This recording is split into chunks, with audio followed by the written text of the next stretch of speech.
The vast, cold hangar was filled with white, unforgiving light. Elias Thorne, mechanic, stood at the desk, his uniform old and smeared with oil. CEO Amelia Vance swept in with her team, her expression harsh and quick. She slammed a file onto the desk. "You're done, Mr. Thorne. Effective immediately." Engineers bowed their heads. Elias unclipped his badge. His son, Leo, clutched his father's hard hat. As Elias took Leo's hand and started for the exit, a thundering whop, whop, whop tore the air. A Navy helicopter materialized outside the bay doors. The radio squawked, "We are looking for Elias Thorne." The entire hangar froze. Amelia spun around, mouth open. Elias Thorne was a man who lived in the quiet shadows of the corporate world, yet possessed the soul of a field expert. He was a master of aviation maintenance, a true artisan of metal, but he was currently defined by his primary role, a single father to 7-year-old Leo. After the sudden loss of his wife, a desire for stability and a structured routine for his son had driven him to trade a high-profile career for a demanding night shift at AeroCorp. Elias needed to be present. His wife Sarah had been the rising star of AeroCorp's R&D division, a brilliant systems analyst who had ironically championed the internal policy that granted him flexible shift access. Her death 4 years prior, sudden and unexpected, had fractured Elias's world. The grief was still a quiet companion. The pressure of her high-powered legacy and the impossible hours of the senior engineering tracks were simply incompatible with the needs of a grieving boy. Elias had stepped off the career escalator without hesitation, exchanging titles and six-figure stress for the grounding, reliable rhythm of the night shift, where the only thing that mattered was the integrity of the aircraft and the simple fact that he was home when Leo woke up. He rarely spoke of his past, but his professional history was formidable. He was a highly decorated former military medic and a technical specialist, known for his ability to repair complex aircraft systems under enemy fire in field hospitals and during chaotic recovery operations. This wasn't theoretical knowledge. It was a knowledge forged in chaos, understanding how fluid dynamics changed in extreme G-forces, how metal behaved when fatigued by relentless combat operations, and critically, how to make unique, on-the-spot modifications using limited resources to keep a damaged aircraft operational. That life required total 80-hour-week commitment. This new life required presence. He chose presence. Crucially, one of his most infamous yet effective improvisations was the Thornfield Mod 7, developed during a chaotic, sandstorm-battered rescue operation. It was a fluidic control topology designed to manage oil pressure spikes in aging auxiliary systems under extreme thermal stress. A temporary, non-standard solution that became a permanent, classified patch on a handful of specialized military aircraft. Elias knew the complexity of that design. It was reliant on precision installation and manual oversight, something automated diagnostics often missed entirely. This intimate, unwritten knowledge was the true weight he carried, the secret to his current value. His income was modest, forcing them to live simply. He maximized his time with Leo, creating a tiny world of constancy in their small apartment. Leo, an exceptionally understanding child, was accustomed to quiet hours in the hangar corner, his small notebook filled with careful drawings. His presence was always unobtrusive, tucked safely behind the large, clean bulk of a tooling cabinet. His only demand was a tiny, handwritten note he tucked into his father's hard hat every morning. "Dad is the best person I know." Amelia Vance, the new CEO of AeroCorp, was the embodiment of rigid, relentless corporate efficiency. She had arrived 6 months ago from a cutthroat private equity background, armed with a mandate to streamline and monetize. To her, every person was a replaceable cog, every job function a metric to be optimized. Her sole focus was on securing a multi-billion-dollar defense contract by eliminating perceived waste and risk. To her, the hangar was a metric sheet, and Elias, a quiet mechanic who sometimes brought his son, represented an unacceptable variable, a flaw in procedure. Her mantra was simple: perfection requires zero exceptions. This policy, while designed to enforce excellence, fundamentally failed to account for the necessary compromises of human existence, punishing workers for prioritizing life over logistics. The pretext for the firing was an administrative oversight. Elias had caught a clerical error in an engine logbook, a misplaced decimal point that could have led to a costly miscalculation during a test flight. He had performed the unscheduled repair on a critical civilian jet that was grounding a charter flight, saving the client thousands of dollars in delay penalties. But in the rush to ensure the safety of the civilian flight, he had failed to secure the required Level 3 sign-off before making the physical correction. The fault, while minor in technical scope, was a major breach of Amelia's newly enforced zero-tolerance protocol. Elias knew the management team needed a scapegoat to demonstrate Amelia's seriousness about compliance and to deflect attention from deeper systemic problems, such as understaffing and unrealistic deadlines. He accepted the termination calmly. He could have argued that his actions saved the company a potential lawsuit, but arguing would only expose his team to Amelia's next round of scrutiny. He chose silence. He simply took the responsibility, the final sacrifice to protect his peers. He quietly walked to the corner to collect Leo. He felt the judgment of the managers, the pity of the mechanics, and the cold satisfaction of Amelia, who watched him with an impassive face. Proving her point that rules were absolute, he was disposable. He was gone. He took his son's small, trusting hand and headed for the doors. The quiet departure of a decent man. Minutes after Elias and Leo reached the hangar door, the pre-audit inspection continued on the most critical asset, the Valkyrie, a highly customized classified transport aircraft slated for immediate Navy delivery. This was the contract Amelia desperately needed, the cornerstone of her legacy. The air was thick with the manufactured tension of a high-stakes corporate presentation. The lead engineers, sweating under the glare of their own monitors, began the final system ignition sequence. Instead of the steady hum of readiness, a chilling siren wailed, not the soft technical tone of a minor alert, but the aggressive, repeating level red, warning that demanded immediate attention. A diagnostic panel high on the Valkyrie's fuselage flashed an angry, solid crimson, throwing streaks of alarming light across the faces of the management team. The automated voice announced, calm yet terrifying. Hydraulic actuator system failure. Source unidentified. Proceed with caution. Panic broke out among the remaining technical team. The failure was maddeningly intermittent, flickering the red light off for seconds only to return, more insistent than before. It defied their current software protocols, failing repeated diagnostics and refusing to yield a clear, singular source code. The chief engineer, whose knowledge was primarily textbook and digital, sweat beading on his forehead, frantically insisted to Amelia that it had to be a software glitch in the recent system update, desperate to believe the problem lay outside their physical, mechanical control. Amelia's eyes were locked on the giant digital clock above the main bay. T-minus 45 minutes until the defense auditors arrived for final acceptance. She demanded immediate, decisive action. She was already dialing her crisis management consultant, a man who billed by the minute and offered only abstract, non-technical advice. Speed is paramount. Find the override. I don't care about the sensor. We cannot lose this contract over a faulty sensor. A sycophantic production manager, Mark Jennings, the same one who had eagerly recommended firing Elias, saw his chance to regain favor. He quickly proposed the reckless shortcut, bypassing the secondary safety buffer. He argued it would force the system to go green long enough for the auditors to sign off, justifying the risk with the corporate phrase, "The risk of mechanical instability is statistically less detrimental than the guaranteed financial loss." The potential cost, a catastrophic system failure mid-flight, jeopardizing pilot lives, was tragically dismissed in favor of corporate urgency. Jennings's eyes gleamed with desperate opportunity as he reached for the bypass switch, his entire focus on pleasing the CEO and saving the paperwork. Suddenly, the hangar doors rattled violently.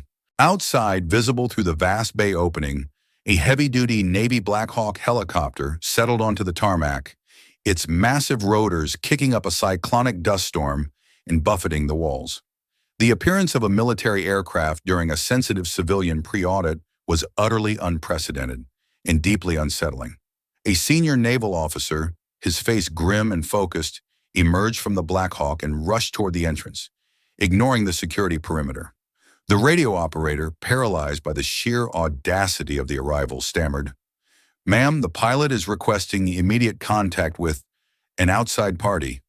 The officer's voice, amplified by the loudspeaker system, cut through the tension and panic like a knife through butter. "We are looking for Elias Thorne. This is a priority one request from Naval Operations Command. Does anyone know his location?" Amelia was speechless. The air from the helicopter downdraft momentarily swept her perfect blonde hair into disarray. Elias, the man she had just dismissed for a procedural error? The Navy's priority one call was for him? The chief engineer frantically whispered, "It must be a mistake, CEO Vance. He hasn't been in the military for years. He's just a mechanic. They must have the wrong company." Amelia, clinging to the last vestiges of her control, tried to dismiss the Navy officer, but he refused to be swayed, stating flatly that the matter was directly related to the Valkyrie aircraft itself. "We are not leaving this site without Mr. Thorne. His expertise is mandated for the validation of the specific aircraft." Mark Jennings's hand hovered above the dangerous override button, his knuckles white with tension. The red light on the Valkyrie pulsed faster and faster, a horrifying heartbeat counting down to disaster. The crisis was deepening. The decision to risk pilot lives for a contract was seconds away from being finalized. Amelia had no technical knowledge, only the terrifying burden of ultimate corporate responsibility.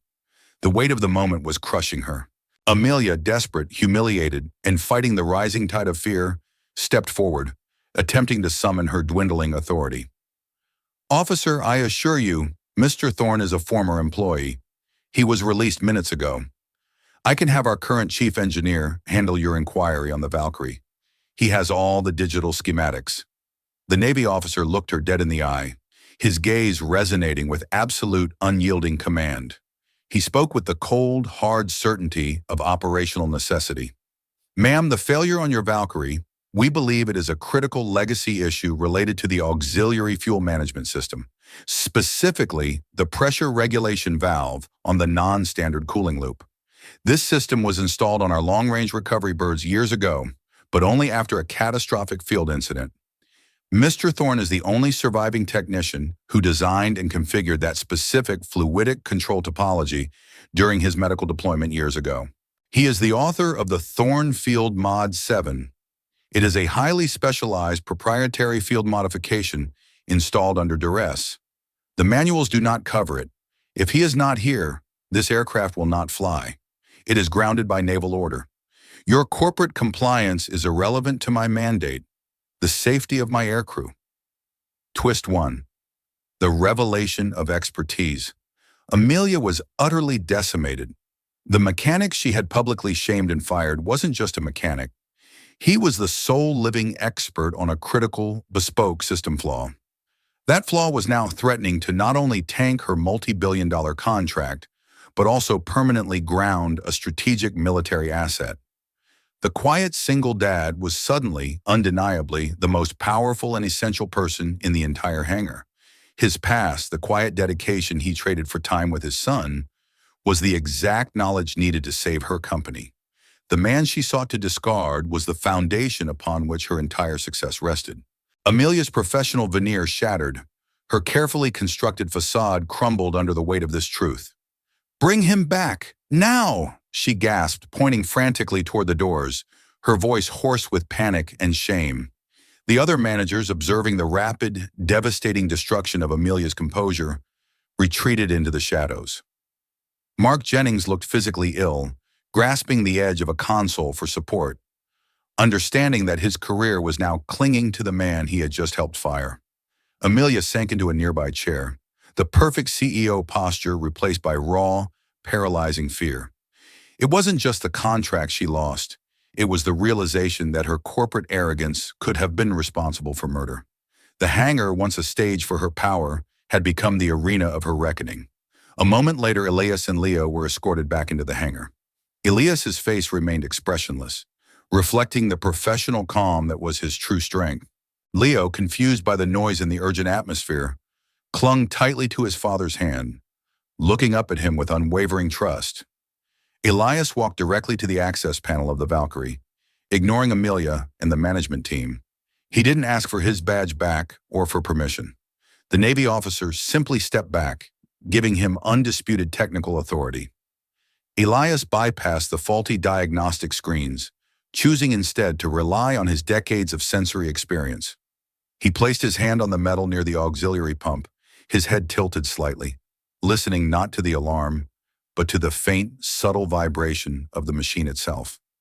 The sensor is only reading 1.5 cycles per second, too slow, he murmured, more to himself than anyone. That's not a software error, that's a physical resistance. A flow restrictor is choking. He pulled out a small, specialized borescope, an old piece of equipment from his personal kit, not standard AeroCorp issue. He inserted it into a maintenance port near the secondary cooling loop. What he saw confirmed his intuition. A tiny cluster of mineral deposits invisible to the larger, less sensitive diagnostic equipment used by the company. It was not a catastrophic failure, but a time-delayed choke. He looked up at the management team, his voice calm, but holding absolute moral power. "You were going to bypass the secondary safety buffer," he said, his eyes scanning the terrified manager, Mark Jennings.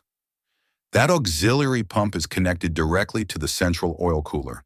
This choke creates excessive back pressure.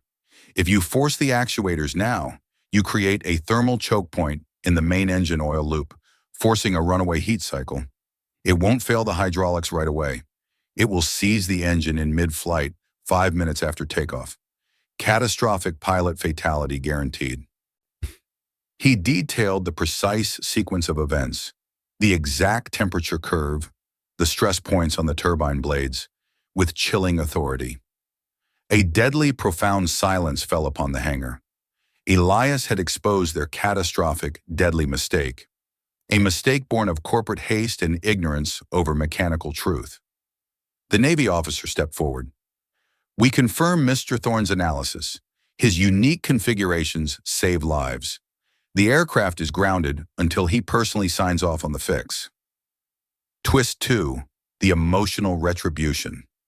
Amelia, her face sheet white with shame and a terrifying realization of the disaster she narrowly averted, finally spoke, humbled and defeated.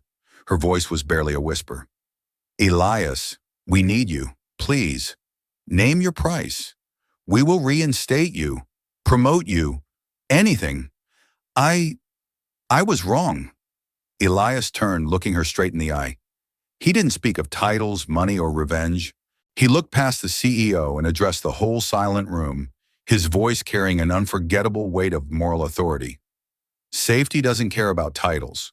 Safety only cares that the person who knows the truth is allowed to do the job right. And the truth is, I don't work for your approval, CEO Vance. I work for the machine and the people who fly it." He took Leo's hand again. He pointed at the red light, which was still dangerously pulsing. "The job requires a full 2-hour flush and recalibration using a specialized chemical solvent to dissolve these deposits. This cannot be rushed. I'm leaving. You dismissed me. I've given you the diagnosis. The rest is your problem." He made to walk away again, completely rejecting her power and her desperation. He was choosing his dignity over the sudden, massive rush of corporate power. This was not anger. This was principled refusal. The Navy officer intervened, not with force, but with immense respect. "Mr. Thorne, we need you on this. For the crew, please. They're counting on the Valkyrie." Elias paused, looking from the determined officer to his son, who squeezed his hand reassuringly. He finally sighed, not of defeat, but of weary, life-saving obligation. He dropped the new contract Amelia had desperately thrust at him onto the greasy desk. "I will stay until the Valkyrie is safe. I will do it for the pilots, not for the badge.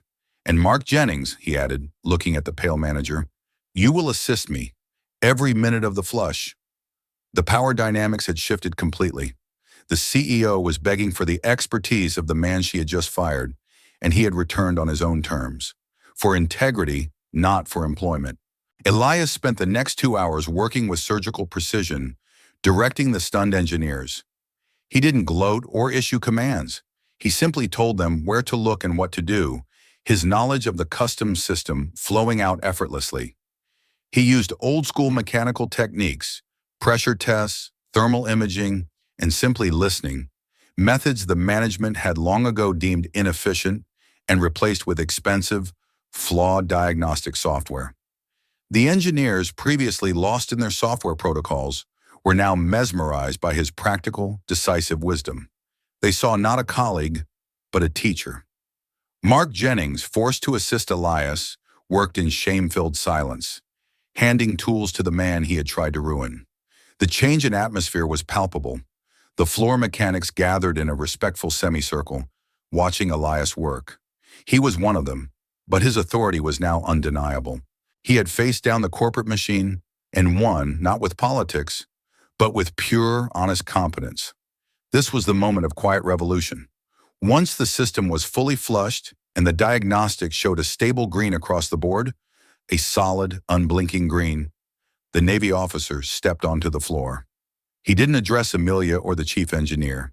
He walked straight to Elias and offered a formal, deep salute, a gesture of respect that transcended rank and corporate structure. "Mr. Thorne, you just saved a lot of lives and a very expensive piece of equipment. Thank you for answering the call." The Navy officer then walked directly to the management team. "I suggest you reassess your internal procedures. If Mr. Thorne had not been within radio range, you would have delivered us a ticking time bomb. The contract is now secured, but only under the condition that Mr. Thorne personally signs off as the lead system validator, guaranteeing airworthiness." He made it clear that the Navy's trust was entirely in Elias, not the CEO. Amelia Vance, standing before her humiliated team and the newly empowered floor staff, took a painful public step forward. She looked pale but resolute. Before addressing the company, she turned to her chief engineer, who was avoiding her gaze. "Find me the original documentation for the Thornfield Mod 7. I want it digitized and prioritized above every existing protocol. Every system check from now on begins with the assumption that the paper is wrong and the mechanic is right." She then addressed the crowd, her voice carrying across the vast space, stripped of its usual corporate polish. "I am responsible for the firing. I apologize to Elias and to the entire maintenance team.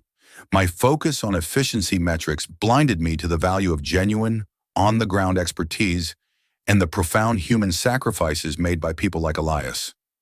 The apology was agonizingly sincere, a raw admission of failure. The engineers who had watched Amelia's merciless rise now saw her humanized by failure and humility. The pity they felt for Elias earlier was replaced by profound, unshakable respect for his character. Leo, standing by his father, received a warm handshake and a smile from the Navy officer. It was a simple gesture that spoke volumes about the true, life-or-death importance of Elias's work. Safety and integrity were instantly reinstated as the core operating principles.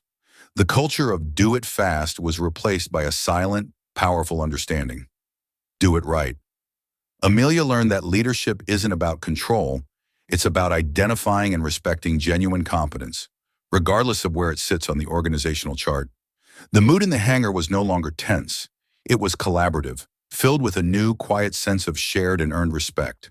The Valkyrie was certified safe, the final paperwork signed by Elias Thorne himself. The signature, placed precisely where the chief engineer's name was supposed to be, was a symbol of the newly established hierarchy of competence. The Navy helicopter departed in a sudden rush of air and purpose, leaving behind a silence weighted with consequence. Amelia Vance approached Elias again, this time with a formal, written contract that included the double salary she had promised. "Elias, I want you back as Director of Field Safety and Integrity. You report only to me. Your salary will reflect your true value, double your previous pay."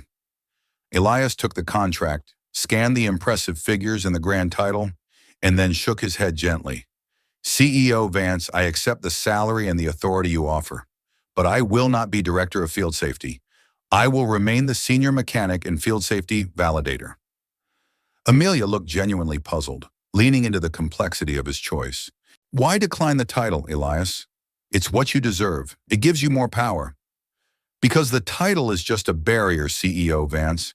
It puts me in your boardroom, managing paperwork, not on the floor, knowing the screws. Elias stated simply, "My condition is this. I need a flexible schedule that guarantees I can pick up Leo every day from school. I need my authority to remain localized, on the floor, where I can see and hear the failures.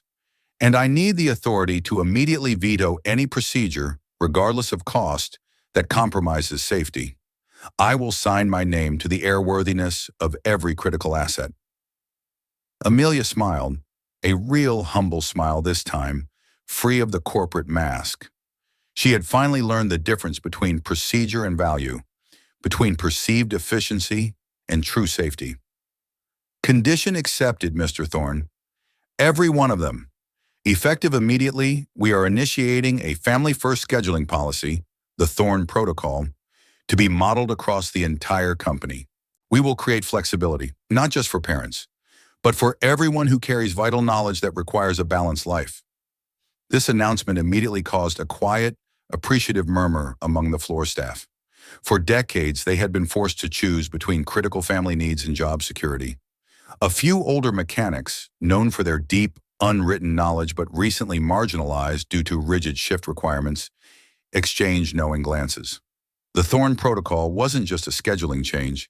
It was a formal acknowledgement that deep experience often belongs to those who prioritize life over constant availability. A systemic shift that finally valued retention of wisdom over strict time card adherence. Elias's victory was collective. The single dad was back on the payroll, not because he needed the job, but because the job and the pilots needed him. He had forced the corporate hierarchy to bend to human necessity. He had won a victory for every working parent in the hangar. Leo no longer had to wait in a dusty corner. By the end of the day, Mark Jennings, on Amelia's direct orders, had personally overseen the construction of a small, custom-built, soundproofed reading nook near Elias's primary station. A dedicated, protected spot for Leo, complete with a small safety monitor connected to the Valkyrie's schematics. It was Amelia's permanent, physical admission of guilt and her commitment to the whole human being. Elias and Leo left the hangar together, the afternoon sun streaming onto the clean, safe floor. AeroCorp had retained its contract and, more importantly, regained its integrity. The Navy helicopter's urgent call had not just saved a plane, it had restored the dignity of a man who chose fatherhood over power.